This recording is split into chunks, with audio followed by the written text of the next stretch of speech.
안녕하세요. 텍스타일 케어 도우미 가스코입니다. 오늘은 구찌 라이트온 프린팅 스니커즈인데요. 빈티지 라인으로 되어 있는데 커버를 해서 염색을 해달라 이런 요청이 있습니다.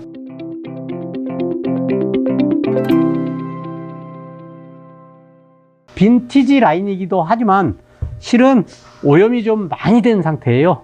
이 혓바닥 부분도 오염이 지금 많이 돼 있고 이 앞코 쪽도 도장층이 뜯겨져 나간 상태입니다. 굽도 오염도 돼 있고 이런 부분은 원래 거무튀튀하게 돼 있는 스니커즈이긴 하지만 그래도 오염이 지금 굉장히 많이 돼 있어요. 기본 세탁만 한 상태고 후처리는 안 된 상태예요.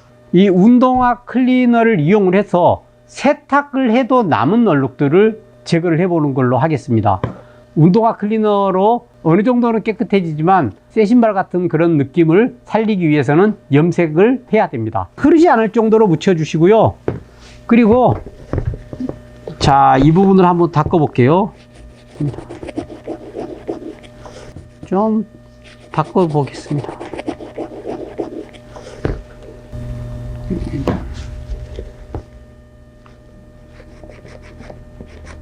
얼룩 중에서 색소 얼룩, 소재 내부로 스며 들어간 색소 얼룩들은 제거가 안 돼요. 하지만 강한 세제를 가지고 문질러도 남는 그런 얼룩들은 제거가 되는 약재입니다. 이 운동화 클리너를 사용을 하실 때 좀 조심을 하셔야 돼요. 코팅막을 한번 벗겨내면서 깨끗하게 만드는 약재이기 때문에 계속 문지르면 코팅층이 벗겨질 수 있어요. 그래서 감각적으로 이용을 해서 닦아야 됩니다.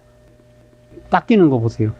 굽도 한번 보여드릴게요. 굽도 다 닦는 거 너무 지루하니까 여기 아주 시커먼 부분들 닦였는데도 불구하고 이렇게 좀 남아있는 부분은 안으로 스며들어간 얼룩이에요. 이런 스며들어간 얼룩은 안 닦여요. 코팅층 중간에 끼어있는 때는 되는데 내부로 완전히 스며들어간 거는 안 돼요. 이 프린팅 있는 데는 닦으면 안 돼요. 피해서 닦으셔야 돼. 이렇게. 자, 이 프린팅 있는 데는 닦으면 안 되고 가까이까지는 닦아도 되는데요. 그냥 가볍게 닦고만 주시고 너무 박박은 문지르지 마세요. 면봉이라든지 이런 거를 이용을 해서 자, 이렇게 면봉을 이용을 해서 어때요? 프린팅은 건드리지 않고 이런 느낌으로 닦아 주셔야 돼요. 이렇게 조심히 닦아야 돼요. 이 프린팅 있는데 문지르면 날아갑니다. 굳이 마스킹 하지 마시고요.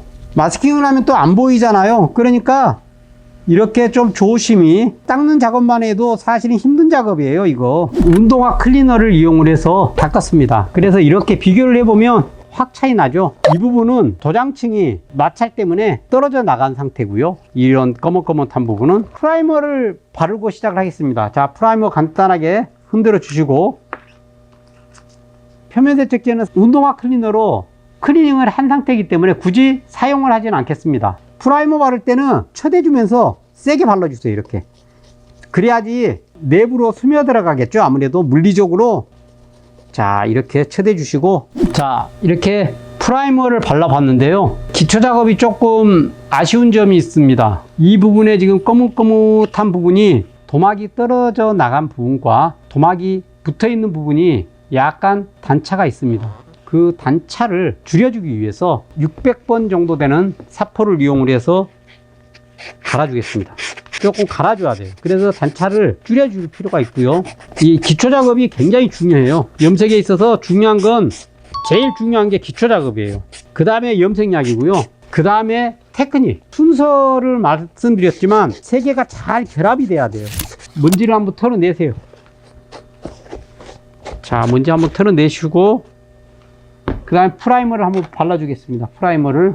자, 프라이머를 다시 한번 발라줄게요. 이렇게 해줘야지 염색이 튼튼해져요.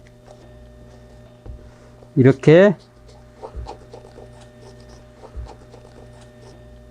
가죽 염색약을 쓰실 때 그 염색약을 보다도 빨리 굳게 하고 그 다음에 그 피막의 강도를 더 높여주기 위해서 도막 강화제를 사용하겠습니다. 사용할 염색약의 3%, 예를 들어서 염색약이 100g 정도를 쓸 거다. 그러면 이 도막 강화제를 3g 정도, 혼합을 해줍니다. 잘 저어 주셔야 돼요. 고르게 저어 주시고, 자, 이렇게 해주시고 이제 발라주시면 되겠죠. 이렇게 이제 미리 조색을 해놨습니다. 가죽 전용 염색약으로 색상 간에 혼합이 되기 때문에 다양한 컬러를 구현을 할 수가 있어요. 도막 강화제는 혼합을 하고 나서 15시간 정도 이내에 쓰시는 게 좋습니다. 가사 시간이 한 24시간 정도까지는 괜찮지만 그래도 15시간 이내에 사용을 해주시고, 가사 시간이 지나면 효과는 없어져요. 그렇다고 해서 약이 굳거나 못 쓰게 되거나 그러진 않고 다시 혼합을 해서 사용을 해야 됩니다. 그러니까 사용할 때 그때 넣어주셔야 돼요. 프린팅 부분은 조금 약한 특성이 있어요. 그러니까 새로 샀을 때 이런 프린팅 부분도 한번 코팅을 해주는 것도 괜찮습니다. 붓을 이용해서 이렇게 좀 쳐대줘야 돼요. 이렇게 붓작업할 때는 약이 너무 돼도 안 좋아요. 그런 경우에는 희석제, 물이나 프라이머가 있으면 프라이머가 희석제로도 쓸 수가 있기 때문에 희석제를 혼합을 하셔서 조금 묽게 해가지고 작업을 해주는 게 붓작업이 안 남아요. 자, 이런데 바를 때 지금 몇 번 정도 발라야 돼요? 이런 경우가 있는데 보통 밝은 색은 최소 3번이고 많게는 5, 6번까지 발라야 돼요. 그래야지 어느 정도 품질이 나와요. 그러니까 염색하는 게 만만치 않은 일이죠. 코팅제를 바르겠습니다. 코팅제는 광택하고 무광 중간 정도 되는 세틴을 바르겠습니다. 도막 강화제 전문가들은 한 번만 써야 된다 그랬을 때는 코팅제에는 반드시 넣어줍니다. 4% 정도 넣겠습니다. 4%.